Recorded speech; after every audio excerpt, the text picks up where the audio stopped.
Movie की शुरुआत होती है जेसन नाम के एक लेजेंडरी किलर से। जेसन एक ऐसा किलर है जिसे मारना मुश्किल ही नहीं बल्कि नामुमकिन था। सरकार ने बहुत मशक्कत के बाद उसे पकड़कर एक हाई सिक्योरिटी रिसर्च लैब में बंद कर दिया। इसलिए साइंटिस्ट ने फैसला लिया कि उसे परमानेंटली मारना तो इम्पॉसिबल है। मशीनों के जरिए उसके शरीर को जमा कर जरूर रोका जा सकता है। उधर लैब में एक गार्ड लगातार जेसन की आंखों से डर रहा था। जब उससे जेसन का यूं घूरना बर्दाश्त नहीं हुआ तो उसने एक कपड़ा उठाया और जेसन के सर पर डाल दिया। उस वक्त डॉक्टर रोवन अपने बॉस से बहस कर रही थी। रोवन चाहती थी कि जेसन को जमा दिया जाए, लेकिन उसके बॉस ने फैसला लिया कि जेसन को एक लैब में भेजा जाए ताकि उसके शरीर की अपने आप ठीक होने वाली ताकत को समझा जा सके और फिर वो उससे पैसे कमाएंगे। रोवन ने सीधे तौर पर कहा कि यह फैसला बहुत खतरनाक होगा। जेसन को मौका मिला तो वो फिर से किसी को मार सकता है, लेकिन उसके बॉस ने उसकी एक ना सुनी। कुछ देर बाद एक साइंटिस्ट और कुछ फौजी कमरे में दाखिल हुए। जब उन्होंने कपड़ा हटाया तो एक बेहद डरावना दृश्य उनकी आंखों के सामने आया। जेसन की जगह पर उस गार्ड की डेड बॉडी पड़ी थी और जेसन कहीं छुपा हुआ था। अगले ही पल जेसन छुप के बाहर आया और सब पर हमला कर दिया। उसने बिना दया किए सबको मारना शुरू कर दिया। फौजियों ने उसके ऊपर गोलियां चलाई, लेकिन जेसन पर इसका कोई असर नहीं हुआ। अब वो चेन्स और बाकी औजारों का इस्तेमाल करके सबको मार रहा था। जब लीड साइंटिस्ट भागने की कोशिश कर रहा था तो जेसन ने एक औजार उठाया और उसे भी मार दिया। रोवन उस वक्त लैब के बाहर थी और अचानक एक सोल्जर की बॉडी उसके सामने आकर गिरी। रोवन चिल्लाई और तभी जेसन उसके पीछे आ गया। रोवन ने फौजी की बंदूक उठाई और लैब के बाहर भागी। वहां उसने जेसन को पकड़ने के लिए एक जाल बिछाया। अब जेसन जैसे ही अंदर आया, रोवन ने वहां पड़े फर्नीचर को लात मारी और उस पर गोलियां बरसाना शुरू कर दिया ताकि वो पॉड के अंदर गिर जाए। फिर उसने तुरंत पॉड को लॉक कर दिया और फ्रीज करने वाली मशीन को एक्टिवेट किया। जेसन पॉड में फ्रीज हो रहा था, लेकिन फ्रीज होने से पहले उसने अपना हथियार दरवाजे से चला दिया और रोवन को छेद दिया। इस घटना से लैब में एक दरार पड़ गई और फ्रीज करने वाला लिक्विड बाहर आ गया। इस सब की वजह से आखिरकार रोवन को भी जमा दिया गया। अब लगभग 400 साल बाद दुनिया काफी बदल चुकी थी। अब धरती पहले की तरह रहने लायक नहीं बची थी। अब पृथ्वी की हवा में जहर तैर रहा था, जिस वजह से लोगों ने एक नया घर बना लिया जिसका नाम रखा गया अर्थ 2। एक दिन डॉक्टर लोव अपनी टीम के कॉलेज स्टूडेंट्स के साथ पृथ्वी पर आया। वो सब के सब उस लैब के अंदर गए और फिर उसी चेम्बर में पहुंच गए जहां पर जेसन को जमा कर रखा गया था। उसे देखकर वो काफी हैरान हुए। उन्होंने रोन को भी वहां जमा हुआ देखा, लेकिन उन्हें देखकर ऐसा नहीं लग रहा था कि वो मर चुके हैं। ऐसा लग रहा था मानो उन्हें हमेशा के लिए जिंदा रखने के लिए किसी ने उन्हें शांति से जमा कर रख दिया हो। टीम ने दोनों बॉडीज को अपनी स्पेसशिप पर रख दिया। जब वो जेसन को उठा रहे थे तब उसका हथियार गिर गया, जिस वजह से इजराइल का हाथ कट गया। लेकिन अब उनके पास एडवांस्ड एंड्रॉइड KM4 थी। उसने तुरंत इजराइल को एक इंजेक्शन दिया और उसके दर्द को कंट्रोल में किया। सब लोग तूफान के बीच स्पेसशिप तक पहुंच गए, जिसके बाद जहाज ने तुरंत ही टेक ऑफ कर लिया। अंतरिक्ष में पहुंचने के बाद इजराइल को एक हीलिंग मशीन में डाला गया, जहां उसके हाथ को नैनो टेक्नोलॉजी की मदद से दोबारा से अटैच कर दिया गया। रोन और जेसन को अलग अलग लैब्स में रखा गया। उनके शरीर के स्कैन्स का रिजल्ट देखकर वो चौंक गए। जेसन का दिमाग इतना छोटा था, लेकिन फिर भी वो बहुत ज्यादा खतरनाक था। उधर रोहन के जख्म को भी नैनोटेक से ठीक कर दिया गया। दूसरी ओर एड्रियन जेसन के दिमाग के सैंपल लेने की कोशिश कर रही थी। पूरी तरीके से ठीक हो जाने के बाद रोहन जाग गई और उसने घबराहट में लोव को थप्पड़ मार दिया। लोव ने उसे पूरी बात समझाई कि वो लोग अब भविष्य में हैं। लोव ने रोन और जेसन की डिटेल सोलारिस रिसर्च स्टेशन को भेजी, ये सोचकर कि हो सकता है उन्हें बचाने के लिए उसे कुछ पैसे मिल जाएं। रोन के केस में कोई इंटरेस्टेड नहीं था। आजकल लोग 400 साल पुराने एक इंसान को फिर से जिंदा कर सकते हैं, इतनी टेक्नोलॉजी आ चुकी थी। जेसन भविष्य में भी एक बहुत ही ज्यादा मशहूर किलर था, जिसके बाद लोव ने फैसला किया कि वो जेसन की मदद से पैसे कमाएगा। उधर लैब में एड्रियन ने जेसन का मास्क हटाया और उसका बेहद खराब चेहरा देखा। उसने तुरंत मास्क वापस डाल दिया और फिर से सैंपल स्टडी करने लगी, लेकिन उसके पीछे जेसन की बॉडी में थोड़ी थोड़ी हरकत होने लगी थी। दूसरी तरफ सोनारू अपनी एंड्रॉइड KM4 को मॉडिफाई कर रहा था। वो उसकी छाती को एक असल जिंदगी वाली लुक देने की कोशिश कर रहा था, लेकिन इसमें कामयाब होना बेहद मुश्किल था। तभी जहाज पर अचानक से जेसन पूरी तरह जाग उठा। जब एड्रियन ने पीछे मुड़कर देखा तो जेसन वहां नहीं था। जेसन अचानक उसके पीछे आया, उसका चेहरा पकड़ा और उसे दूर फेंक दिया। एड्रियन ने ग्लास के पीछे से वेंटन को बचाने के लिए आवाज लगाई, लेकिन कोई उसकी मदद नहीं कर सका। जेसन ने उसके बाल पकड़े और उसका चेहरा लिक्विड नाइट्रोजन में डालकर जमा दिया और फिर उसके सर को काउंटर पर मारकर छोटे छोटे टुकड़े कर दिए। उसके बाद जेसन ने ऑपरेशन टेबल से अपना हथियार उठाया और एक नया शिकार ढूंढने निकल पड़ा। लोव ने रोवन को खाना दिया और ऐसा जताने लगा कि उसे तो जैसन के बारे में कुछ पता ही नहीं। रोवन ने पूरा सच बताया कि जैसन को मारना इम्पॉसिबल है। लोव ने रोवन को अपने बाकी स्टूडेंट्स से मिलवाया। यहाँ रॉन KM4 को देखकर काफी इम्प्रेस हुई। तभी विलन जैसन का हथियार लेकर आया, जिसे देखकर रोहन तुरंत घबरा गई। उसने पूछा कि जैसन भी इसी जहाज पर है क्या। लोव ने कहा कि जैसन मर चुका है, चिंता मत करो। जिसके बाद रोहन ने कहा कि मैं बिना प्रूफ देखे मान नहीं सकती। जब सभी लोग लैब 2 में गए तो उन्हें एड्रियान की डेड बॉडी मिली। चीफ ब्रॉडस्की ने तुरंत इमरजेंसी लॉकडाउन अनाउंस किया और सबको लैब 1 में छुपने को कहा। वहीं दूसरे कमरे में 2 स्टूडेंट थे जो एक दूसरे से प्यार करते थे। जैसे ही वो कमरे से निकलने लगे, अचानक जैसन दरवाजे पर आ गया। उसने बिना किसी वार्निंग के लड़के को तुरंत मार दिया। किंसा नाम की उस लड़की के चेहरे पर उसका खून गिरा और वो चौंक कर चिल्लाने लगी। जैसन ने लड़की की डेड बॉडी को घसीटना शुरू कर दिया और किंसा तुरंत मौका देखकर भाग गई। वो बाकी सबके पास पहुंचकर चिल्ला कर उन्हें बताने लगी कि क्या चल रहा है। अब ब्रॉडस्की को बहुत ज्यादा गुस्सा आ गया। उसने तुरंत अपने फौजियों को ऑर्डर दिया कि जैसन जहां दिखे उसे तुरंत खत्म कर दो। लेकिन लोव को ये अप्रोच पसंद नहीं आई। उसने ब्रॉडस्की से रिक्वेस्ट की कि जैसन को सिर्फ बेहोश कर दिया जाए, उसको मारना जरूरी नहीं है। चीफ को मनाने के लिए लोव ने कुछ पैसे देने की भी बात कही, जिसके बाद ब्रॉडस्की उसकी बात मान गया, लेकिन सिर्फ उसके मुंह पर। अंदर ही अंदर उसने अपनी टीम को वही ऑर्डर दिया कि जहां जैसन दिखे उसे मार डालो। डैलस नाम का एक फौजी एक अंधेरे कमरे में दाखिल हुआ। वहां उस पर अचानक से एक बड़े मॉन्स्टर ने अटैक कर दिया। डैलस ने तुरंत उस पर गोलियां चलाकर उसे गिरा दिया। फिर एक दूसरा मॉन्स्टर उसके पीछे आया, लेकिन इस बार डैलस समय रहते बच नहीं पाया। लेकिन अभी भी उसकी किस्मत अच्छी थी, क्योंकि इजराइल ने एक ही निशाने से उसे मार डाला। इसके बाद हमें पता चला कि ये दोनों एक वीडियो गेम में प्रैक्टिस कर रहे थे, इसलिए उन्होंने ब्रॉडस्की की इमरजेंसी अनाउंसमेंट सुनी ही नहीं। वो तीसरे मॉन्स्टर से लड़ने ही वाले थे कि तभी जैसन असल जिंदगी में वहां आ गया और उस मॉन्स्टर को पहले ही मार दिया। फिर जैसन ने इन दोनों पर अटैक किया। उसने अपना हथियार उठाया और डैलस के सर को काट डाला। लेकिन डैलस और इजराइल की बात सुनकर जेसन कंफ्यूज हो गया, क्योंकि वो दोनों सर कटे होने के बावजूद भी बोल रहे थे। डैलस ने कहा गेम ओवर और सिमुलेशन तुरंत बंद हो गई। तब उन्हें समझ आया कि ये असली जेसन है। जेसन ने इजराइल को पकड़ लिया और डैलस ने तुरंत गोलियां चलाई ताकि जेसन उसे छोड़ दे, लेकिन गोलियों का तो जेसन के ऊपर कोई असर ही नहीं हुआ। इजराइल ने पीछे से जेसन के ऊपर छलांग लगाई, लेकिन जेसन ने उसे आसानी से पकड़ लिया और उसकी रीढ़ की हड्डी तोड़ दी, जिसके बाद इजराइल मर गया। फिर जेसन ने डैलस का सर दीवार पर इतनी जोर से मारा कि उसका दिमाग फट गया। कुछ देर बाद 2 फौजी कमरे में आए और उनकी बॉडीज देखी। उन्होंने तुरंत ब्रॉडस्की को रिपोर्ट किया और सब अब और ज्यादा टेंशन में आ गए। उसी वक्त इंजीनियर क्रच अपने हेडफोन्स पर म्यूजिक सुनते हुए अपना काम कर रहा था। उसे कुछ पता ही नहीं था। तभी क्रच ने शीशे में देखा कि जेसन उसके पीछे आ रहा था, लेकिन उसके कोई रिएक्शन देने से पहले ही ब्रॉडस्की और उसके फौजी वहां आ गए।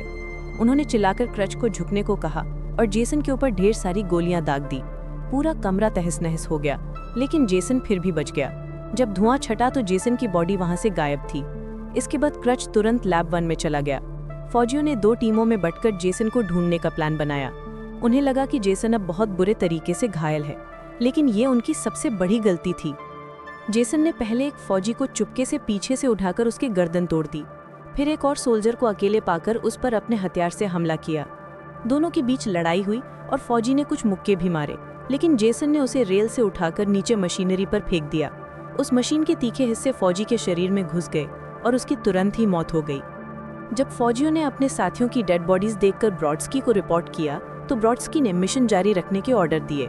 फिर जेसन ने एक और फौजी पर पीछे से सरप्राइज अटैक किया और उसका गला काट डाला। वो मरने से पहले अपने ही एक टीममेट के पास गिरी। उसने बहुत मदद मांगी, लेकिन अपने साथी की बाहों में दम तोड़ दिया। फौजी ने बिना समय गंवाए फायर किया, जिसके बाद जेसन पीछे जाकर एक हुक में अटक गया। सोल्जर ने हुक को एक्टिवेट करके जेसन को हवा में लटका दिया और रेडियो पर चिल्लाया, टारगेट डाउन। लेकिन जेसन ने हुक से जंप मार दिया और अपने हथियार से फौजी के शरीर को 2 टुकड़ों में काट डाला। ब्रॉडस्की अपने फौजियों को ढूंढ रहा था जब उसने देखा कि एक सोल्जर की बॉडी हुक पर लटक रही थी। ब्रॉडस्की समझ गया कि अब सिर्फ वो अकेला ही बचा है, लेकिन ब्रॉडस्की हार मानने वाला नहीं था। वो चुपचाप आगे बढ़ता रहा। तभी जेसन ने दीवार के अंदर से हाथ निकाला और ब्रॉडस्की को खींच लिया। उसने मौका मिलते ही ब्रॉडस्की को दीवार पर पटक कर छुरा घुसा दिया। ब्रॉडस्की ने कहा कि इससे कुछ नहीं होने वाला, जिसके बाद जेसन ने दोबारा उसके शरीर में खंजर घुसेड़ा, इस बार उसे खत्म करने के लिए। लैब 1 में अब सब लोग समझ गए थे कि उनके पास कोई प्रोटेक्शन नहीं बची। लोव ने पायलट से कांटेक्ट किया और रफ्तार बढ़ाने के लिए कहा, ताकि वो जल्दी से सोलारिस पोर्ट तक पहुंच जाए। जहाज की स्पीड बढ़ाई गई, लेकिन जेसन पायलट के पीछे छुपके से खड़ा हुआ था और उसने पायलट को भी मार दिया। शिप बिना कंट्रोल के सीधा सोलारिस पोर्ट के अंदर क्रैश हो गई, जिस वजह से ढेर सारी बिल्डिंग्स तबाह हो गईं। बहुत से धमाके हुए और पूरा सिस्टम डैमेज हो गया। शिप बिल्डिंग्स को चीरते हुए आगे बढ़ती ही जा रही थी और जल्द ही उन्होंने सोलारिस को पीछे छोड़ दिया। लोव ने शिप का कंट्रोल वापस लेने की सोची, लेकिन उन्होंने खिड़की से देखा कि सोलारिस पोर्ट अब पूरी तरह तबाह हो चुका है। सभी स्टूडेंट्स बहुत ज्यादा डर गए। लोव ने कहा कि उनकी मदद के लिए एक और जहाज आएगा, क्योंकि उन्होंने इमरजेंसी प्रोसेस एक्टिवेट कर दिया है। तभी किसी ने दरवाजे पर जोर से दस्तक दी। सब डर के मारे चिल्लाने लगे, जिसके बाद वो खटखटाहट रुक गई। इस बात से सभी कंफ्यूज थे कि आखिर ये था कौन। तभी जेसन ने अचानक शीशा तोड़ दिया और अंदर आ गया। पूरा ग्रुप डर के मारे भागा और दूसरे कमरे में छुप गया, जिसके बाद KM-4 ने उस रूम को लॉक कर दिया। लेकिन लोव उसी रूम में रुक गया। उसने जेसन से बात करनी चाहिए, कहा कि मैं तुम्हें नाम, दौलत, शोहरत सब कुछ दिलवाऊंगा। जिसके बाद जेसन ने अपना पुराना हथियार उठाया और बिना एक शब्द भी कहे लोव का काम तमाम कर दिया। दूसरी तरफ स्टूडेंट्स के उस ग्रुप ने फैसला किया कि उन्हें शटल तक पहुंचना होगा। रोन, जेनेसा और किन्सा शटल को रेडी करेंगे। क्रच और वीलेंडर ब्रिज पर जाकर शटल के लॉन्च की तैयारी करेंगे। कैबिन में उन्हें पायलट की डेड बॉडी मिली। दोनों ने उसे साइड किया और कंट्रोल पैनल एक्टिवेट किया। उधर KM-4 और सोनारो ने कुछ जरूरी औजार उठा लिए, ताकि जरूरत पड़ने पर वो चीजों को थोड़ा ठीक कर सके। रास्ते में रोन को एक फौजी की बॉडी मिली। उसने तुरंत ही फौजी के बंदूक उठा ली। फिर उसने एक और बॉडी देखी जो अब भी जिंदा लग रही थी। रोन ने जेनेसा और किन्सा से कहा कि तुम दोनों शटल पर जाओ, मैं इसे चेक करती हूँ। वो बॉडी थी चीफ ब्रॉडस्की की। रोन ने स्पाइक्स के आसपास से संभलकर ब्रॉडस्की के पास पहुंचने की कोशिश की। उसने देखा कि ब्रॉडस्की अब भी जिंदा था, लेकिन उसके पास अब ज्यादा वक्त नहीं बचा था। फिर भी उसने कहा कि मैं लौट कर आती हूँ। रोन ने शटल तक पहुंचकर बाकी सबसे ब्रॉडस्की की मदद करने के लिए कहा। उधर उन्होंने जेनेसा और क्रच को कांटेक्ट किया और शटल की तैयारी कंफर्म की। वेलेंडर भी रोन के साथ मिल गया, लेकिन जब दोनों ब्रॉडस्की के पास वापस आए तो वहां उसका शरीर था ही नहीं। उसी वक्त क्रच पूरी तरह चौंक गया जब उसने देखा कि पायलट का सर जेसन के हाथ में था। उसने तुरंत रेडियो पर बाकी सबको वार्न कर दिया, जिसके बाद जेसन ने उसे पकड़कर पावर कैनल पर फेंक दिया और क्रच को बिजली के झटकों से मार डाला। ये सुनकर किन्सा घबरा गई और शटल का दरवाजा लॉक कर दिया। रोवन, वेलेंडर और जेनेसा उसे समझाते रहे, लेकिन बिना किसी वार्निंग के किन्सा ने शटल को लॉन्च कर दिया। अब इस जल्दबाजी की वजह से शटल सीधा शिप से टकरा गया और किन्सा की मौत हो गई। वो तीनों अब सोचते रहे कि क्या करें। तभी जेसन ने उन्हें कोने में धकेल दिया, पर सोनारो टाइम पर आ गया और उसने दिखाया KM-4 का एक अपग्रेडेड वर्जन, जिसके अंदर उसने काफी सारी मॉडिफिकेशंस की थी और अब वो पूरी तरह से लड़ाई के लिए तैयार थी। जेसन ने तुरंत अपना हथियार उस पर फेंका और KM-4 दर्द में कराहते हुए नीचे गिर गई, लेकिन ये सिर्फ एक नाटक था। KM-4 ने तुरंत गोलियां चलानी शुरू की और जेसन को पीछे धकेल दिया। उसने जेसन पर गोलियां चलाई और मार्शल आर्ट्स के कॉम्बो से हमला किया। छलांग लगाकर गोलियां चलाते हुए वो जेसन के ऊपर पहुंच गई, लेकिन जेसन ने उसे मुक्का मारकर नीचे गिरा दिया। जब जेसन उसे मारने ही वाला था, तभी ब्रॉडस्की ने अपना हमला किया। अब KM-4 ने फिर से गोलियां चलाईं और जेसन का हाथ कट गया और वो लैब 1 में जा गिरा। उसने जेसन के सर को भून दिया और उसकी बॉडी में उसी का हथियार डाल के उसे गिरा दिया। सबको लगा कि आखिरकार जेसन मर चुका है। अब उन सब ने शांत होकर ब्रॉडस्की को ले जाकर उसका ट्रीटमेंट शुरू किया। ब्रॉडस्की अब 80% ठीक हो चुका था और तभी शिप अचानक से हिलने लगी। विलांदन ने हिसाब लगाया कि शिप का मदरबोर्ड काफी खराब हो चुका है। तभी उन्हें एक और जहाज का सिग्नल मिला। वो जहाज उन तक 45 मिनट में आएगा, लेकिन उनका ये वाला जहाज तो 30 मिनट में फटने वाला है। रोमन ने मैप को ध्यान से देखा और पता चला कि एक ऐसा सेक्शन है जिसमें कोई चोट नहीं आई है और उस सेक्शन को मेन जहाज से अलग किया जा सकता है। सब ने वहां जाने का प्लान बनाया, लेकिन लैब 1 में जो हीलिंग मशीन थी उसने जेसन को फिर से जिंदा कर दिया और इस बार वो बन गया super Jason full metal version. खैर, सब ने मिलकर हॉलवेज में बम लगा दिए ताकि वो जहाज के डैमेज सेक्शन से अलग हो सके। काम हो भी गया, लेकिन जाते वक्त सुपर जेसन ने उनका रास्ता रोक लिया।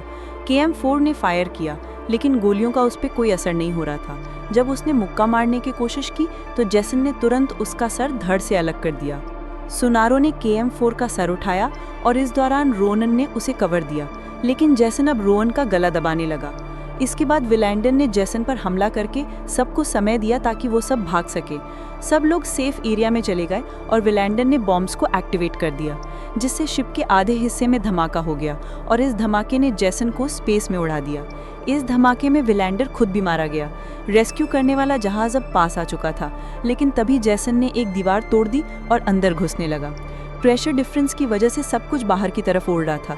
सभी लोग किसी न किसी चीज़ को पकड़कर किसी तरह बचने की कोशिश कर रहे थे, लेकिन जनेसा ने जिस ग्रिल को पकड़ा हुआ था वो निकल गई, जिसके बाद वो स्पेस के अंधेरे में खो गई। रोवन ने उसका हाथ पकड़ने की कोशिश की थी, लेकिन वो पूरी तरह से उस तक नहीं पहुंच पाई। रोवन, ब्रॉडस्की, सुनारन और KM-4 का सर अब एक सिक्योर रूम में चले गए। खिड़की से उन्होंने देखा कि जैसन दीवारों को तोड़कर फिर से अंदर आने की कोशिश कर रहा था। सभी लोग उससे बचकर भागने लगे। जब वो लोग डॉकिंग पोर्ट पर पहुंचे तो रेस्क्यू शिप वहां पहुंच चुकी थी, लेकिन गेट काम नहीं कर रहा था। सुनारन ने कोशिश की, लेकिन वो सिस्टम को ठीक नहीं कर पाया। तभी ब्रॉडस्की ने कहा कि मैं बाहर जाकर वायरिंग को ठीक करता हूँ, इसके अलावा कोई चारा नहीं है हमारे पास। ब्रॉडस्की ने सूट पहना और मेंटेनेंस हैच से बाहर गया। उसने कंट्रोल पैनल पे काम करना शुरू किया। तभी अंदर जैसन ने फिर से तोड़फोड़ मचा दी। जैसन से थोड़े और समय तक बचे रहने के लिए सुनारन ने KM-4 के सर को एक कंप्यूटर से जोड़ दिया और एक वीडियो गेम सिमुलेशन एक्टिवेट कर दिया। उसने पुरानी पृथ्वी में जैसन के गांव को रिक्रिएट कर दिया। इस चीज़ से जैसन बहुत कंफ्यूज हो गया। जल्द ही सुनारन ने हिसाब लगाया कि जैसन उन्हें देख रहा है, तो उसने इस प्रोग्राम में 2 लड़कियां ऐड की जो जैसन को तरह तरह से लुभाने की कोशिश करने लगी। लेकिन जैसन ने दोनों को स्लीपिंग बैग्स में पकड़ा और एक लड़की से दूसरी लड़की को मारना शुरू कर दिया। उसी पल ब्रॉडस्की ने वायर रीसेट कर दिए और गेट खुल गया, लेकिन उसकी वायरिंग की वजह से एक और धमाका हुआ और वीडियो गेम अचानक बंद हो गई। अब जैसन फिर से उनके पीछे पड़ गया। रोहन और सुनारन रेस्क्यू शिप में चढ़ गए, लेकिन KM-4 का सर अंदर ही छूट गया था। अब रोहन वापस जहाज में उसे लेने गई। जैसन बिल्कुल उसके पीछे ही था। तभी ब्रॉडस्की आया और उसने गेट को बंद कर दिया। रेस्क्यू शिप अब और नहीं रुक सकती थी, इसीलिए वो उड़ गई। तभी जहाज के दूसरे हिस्से में भी धमाका हो गया, लेकिन इस धमाके की शॉक वेव ने जैसन को ऊपर की ओर उड़ा दिया, रोवन और सुनारन की तरफ। लेकिन इस शॉक वेव ने ब्रॉडस्की को भी उसी दिशा में भेज दिया था। ब्रॉडस्की ने जैसन को पकड़ लिया और फिर वो दोनों अर्थ 2 के एटमॉस्फेयर में घुस गए। वहां पर इतनी ज्यादा गर्मी बन गई कि वो दोनों जलकर राख हो गए। आखिरकार रोवन, सुनारन और KM-4 के सर ने एक चैन की सांस ली। उन्होंने एक दूसरे को संभालते हुए कहा कि अब सब कुछ खत्म हो चुका है। वहीं इस नई पृथ्वी पर मौजूद एक कपल ने आसमान में एक टूटता तारा देखा और फैसला किया कि वो लेक के पास जाकर चेक करेंगे, क्योंकि शायद वो तारा वहीं गिरा है। वो टूटता तारा असल में जैसन का सर था, जो शायद अभी भी जिंदा हो सकता है। सो गाइज, अगर वीडियो पसंद आए तो लाइक कर देना, चैनल को सब्सक्राइब कर लेना। मैं सानिया, मिलती हूँ आपसे अगली वीडियो में।